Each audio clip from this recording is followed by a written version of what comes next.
Olá a todos, sejam assim bem-vindos a mais um vídeo acerca das ferramentas iniciais para a análise e o estudo dos circuitos em corrente contínua. Continuando na senda dos vídeos anteriores, preparamos para hoje a análise e a dedução do circuito equivalente de Norton. Antes de continuarmos com a explicação do equivalente Norton, que estava preparado para hoje, quero-vos só pedir o costume, portanto, para irem fazendo o tal gosto nos vídeos anteriores, para subscreverem o canal e, sempre que acharem interessante e pertinente, partilhem os vídeos e o canal por quem acham que possa necessitar e precisar de ajuda para aprender estas ferramentas iniciais da corrente contínua.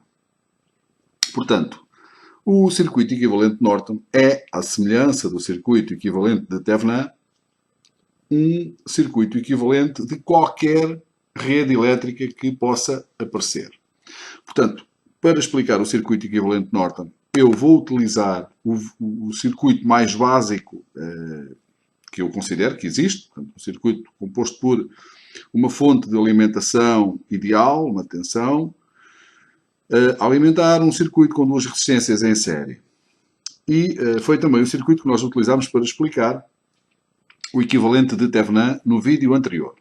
Portanto, vamos pegar neste circuito e vamos transformá-lo num circuito equivalente de Norton. Portanto, aqui à direita temos o circuito equivalente de Norton, que não é mais nem menos do que um circuito referente a um gerador de corrente real. Ora, um gerador de corrente é um componente teórico que é composto por uma fonte de corrente ideal ligado em paralelo com uma resistência. Esta fonte de corrente nós vamos chamar de corrente de Norton e a resistência dessa fonte de corrente, portanto, será a resistência de Norton. Ou seja, o conjunto que nós aqui temos será uma fonte de corrente em paralelo com a sua suposta resistência interna, que nós chamamos de resistência de Norton.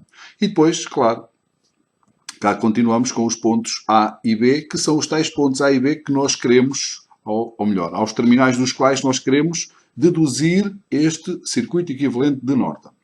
Portanto, vamos pegar no circuito que aqui está e a primeira coisa que se faz, à semelhança da tal receita, entre aspas, que eu sugeri que se fizesse no circuito equivalente de Thevenin, é desenhar logo ali ao lado, numa primeira fase, o equivalente de Thevenin. Devemos ter em atenção o seguinte, devemos ter em atenção a tal polaridade, ou melhor, aqui não será a polaridade, aqui será o sentido. Portanto, esta seta que aqui está, referente à fonte de tensão de corrente, vai indicar o sentido do fluxo da corrente elétrica. Portanto, neste caso está a indicar de cima para baixo, de A para B. É algo que nós só podemos confirmar depois de analisarmos o circuito original. Portanto, temos sempre que deixar aqui um ponto de interrogação quando se desenha pela primeira vez o equivalente de Norton. E a partir daí vamos começar a calcular. Em primeiro lugar, vamos começar por calcular a corrente de Norton. E a corrente de Norton diz o seguinte: é a corrente aos terminais do dipolo, estando este em curto-circuito. Se o dipolo que eu estou a considerar são estes dois pontos, A e B, para que ele esteja em curto-circuito, o que é que eu terei que fazer? Terei que o curto-circuitar. Portanto, fazer uma ligação direta entre A e B. Com essa ligação direta, o circuito muda completamente de figura. Se até então eu tinha uma fonte de tensão a alimentar uma resistência R1 em série com uma resistência R2, não é? Agora, com os pontos A e B em curto-circuito, fico apenas com uma fonte de tensão a alimentar uma resistência R1. E a corrente de Norton será a corrente que vai fluir de A para B. Ou seja, vamos redesenhar o circuito com a fonte de tensão, com a resistência R2, ou seja, com os pontos A e B em curto-circuito. Ficará qualquer coisa do género. Uma fonte de tensão, esta é a nossa fonte principal, tensão total, os tais 24 volts que lá estão, a alimentarem uma resistência R1 e depois, claro, aqui estará o meu ponto A, aqui o meu ponto B e depois ligado à massa, ligado ao terminal negativo da fonte principal. Ou seja, então qual será a corrente elétrica que circula entre A e B? Esta corrente elétrica é a única corrente que existe no circuito, uma vez que, neste caso, temos um circuito em série, temos uma fonte de tensão a alimentar diretamente uma e só uma resistência. Esta é R1 que vale os 12 ohms que se encontram lá em cima. Portanto, eu preciso de calcular a intensidade de corrente deste circuito, esta intensidade de corrente que aqui está, que não é mais nem menos do que a minha corrente de Norton, neste caso. Ou seja, esta intensidade de corrente será igual a quê? À tensão que alimenta o circuito e dividir pela carga total que está aplicada ao circuito. A única carga que existe é esta resistência R1. Ou seja, ficamos então com tensão total a dividir por R1. Substituindo os valores, temos 24 volts a dividir por 12 ohms, que dá uma intensidade de corrente elétrica de 2 amperes. O valor, então, da corrente Norton está calculado, são os tais 2 amperes. Vamos retirar daqui este ponto de interrogação. Então, vamos olhar aqui para os terminais A e B. A e B. Estes dois terminais são estes dois terminais que aqui estão. A corrente elétrica flui de A para B ou de B para A.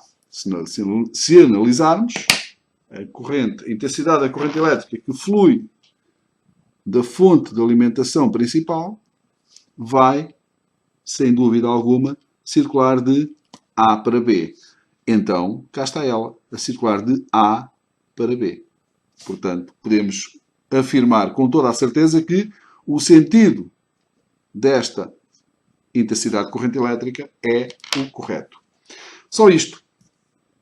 Portanto, para determinarmos a corrente de Norton, é a corrente que circula entre os terminais do dipolo, estando este em curto-circuito.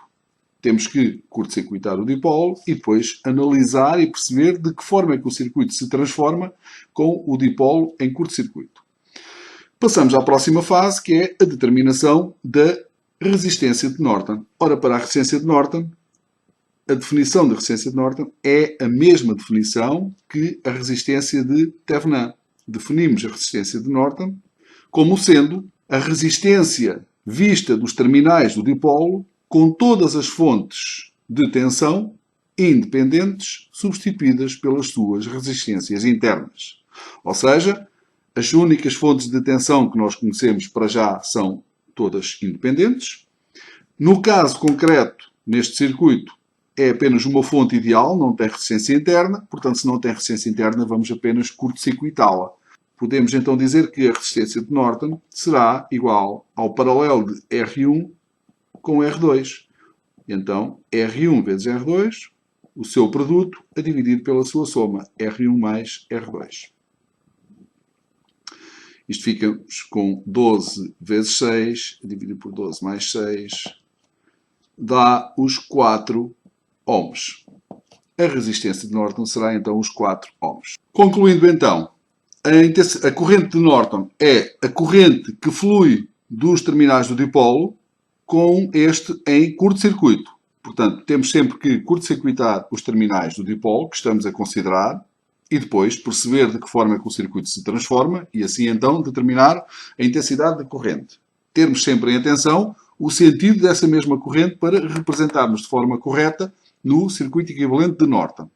Relativamente à resistência de Norton, a resistência de Norton é a mesma definição da resistência de Thevenin, ou seja, é a resistência vista dos terminais do dipolo com todas as fontes substituídas pelas suas resistências internas. Todas as fontes, claro, independentes. Fontes independentes.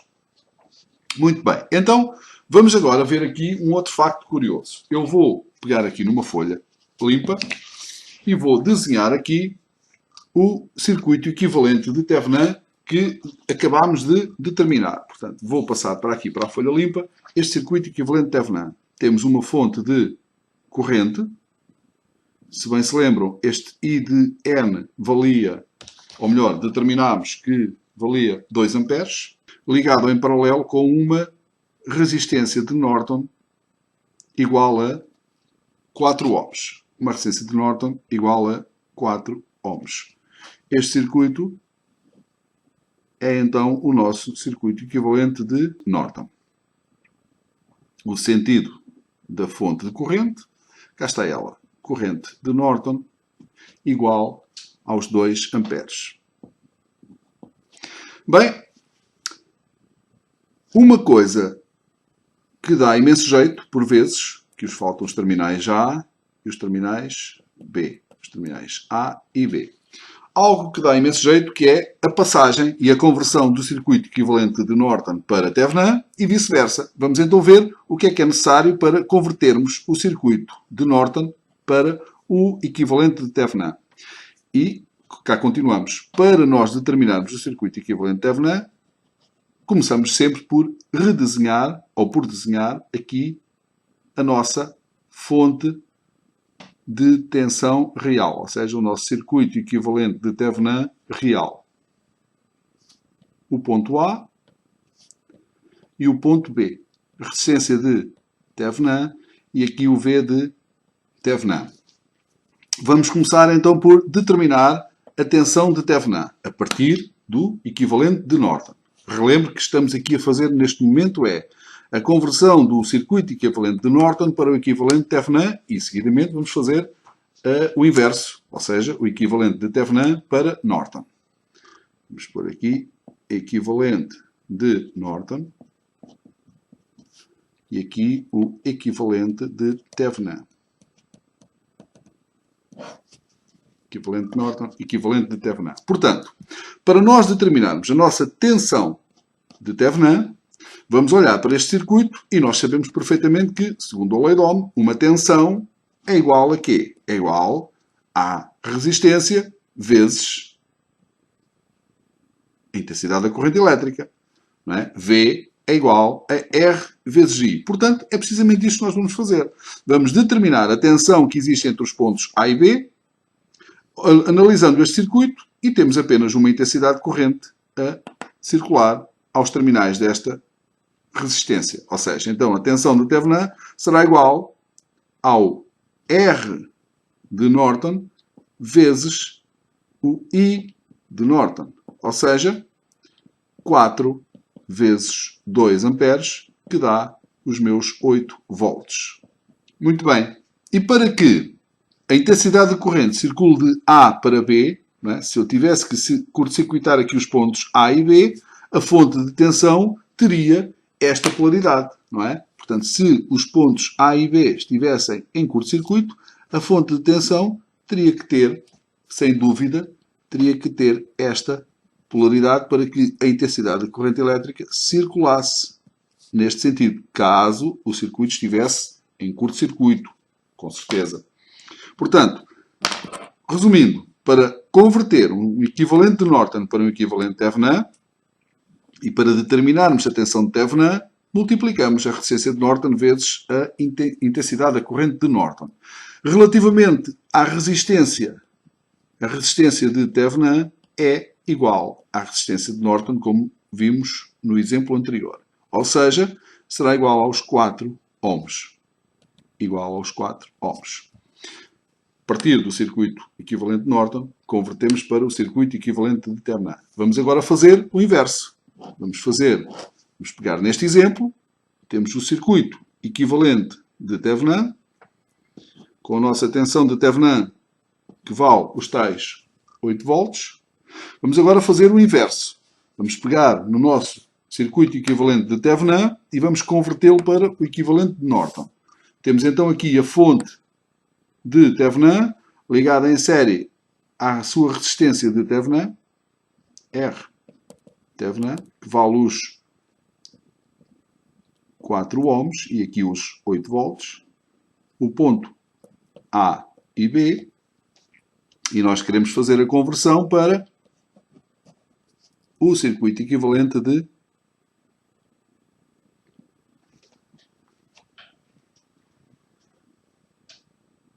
Alô, filhão. Ainda não. Já saí, já estou em casa, já depois. Vamos então agora fazer a conversão do circuito equivalente de Thevenin para o circuito equivalente de Norton. Temos que ter sempre em atenção aqui a tal o tal sentido da fonte de corrente, portanto aqui temos o nosso I de N, e em paralelo com o I de N teremos a resistência de Norton, o R de N. E claro, cá estão os terminais do dipolo A e B. Muito bem, então, para nós determinarmos a intensidade de corrente de Norton, a partir do equivalente de Thevenin, vou colocar aqui como título, equivalente de Thevenin, e aqui o equivalente de Norton. Para nós determinarmos a intensidade de corrente elétrica a partir do circuito equivalente de Thevenin, basta aplicarmos a lei de Ohm. Nós sabemos que a intensidade de corrente elétrica é igual à tensão sobre a resistência. Qual é que é a tensão que nós temos aqui? É a tensão de Thevenin. Ou seja, será igual ao V de Thevenin a dividir pela resistência de Thevenin. Ou seja, 8 volts a dividir por 4 ohms, que dá os tais 2 amperes. I de N vale os 2 amperes. Para confirmarmos o sentido da corrente elétrica, voltamos a fazer a análise. Curto-circuitamos os pontos A e B. Relativamente a esta tensão, constatamos que a intensidade de corrente fluirá neste sentido, ou seja, de A para B. Portanto, confirmamos aqui que é de facto o sentido que nós analisamos ali. E relativamente à resistência de Norton, mais uma vez, será igual à resistência de Thevenin, ou seja, é igual aos 4 ohms. Pronto. Tão simples quanto isto. O circuito equivalente de Thevenin não é mais nem menos do que um gerador de tensão real, ou seja, uma força eletromotriz em série com uma resistência que supostamente seria a sua resistência interna, enquanto que um circuito equivalente de Thevenin, de Norton, perdão, não é mais nem menos do que um circuito de um gerador de corrente real, também com uma fonte de corrente ideal, em paralelo com a sua suposta resistência interna. Vimos o que é necessário para determinar o equivalente de Norton a partir de um circuito original. Portanto, basta que analisemos o circuito depois de curto-circuitarmos os terminais do dipolo, aos terminais do qual nós queremos deduzir o equivalente. Temos que curto-circuitar esses 2 terminais, analisar o circuito para perceber de que forma é que ele se modifica e depois, a partir daí, calcularmos a intensidade da corrente elétrica. Vimos também que a resistência de Norton calcula-se da mesma forma que a resistência de Thevenin, ou seja, é a resistência vista dos terminais do dipolo com todas as fontes independentes de tensão substituídas pelas suas resistências internas. E depois acabámos por ver de que forma é que nós podemos facilmente converter do Norton para um Thevenin ou de um Thevenin para um Norton. Muito bem, para hoje era só o que estava preparado. Espero que sirva de alguma coisa esta breve explicação. Façam o tal gosto nos vídeos, subscrevam o canal, partilhem o canal por quem acham que pode precisar destas ajudas e até ao próximo vídeo. Muito obrigado por assistirem.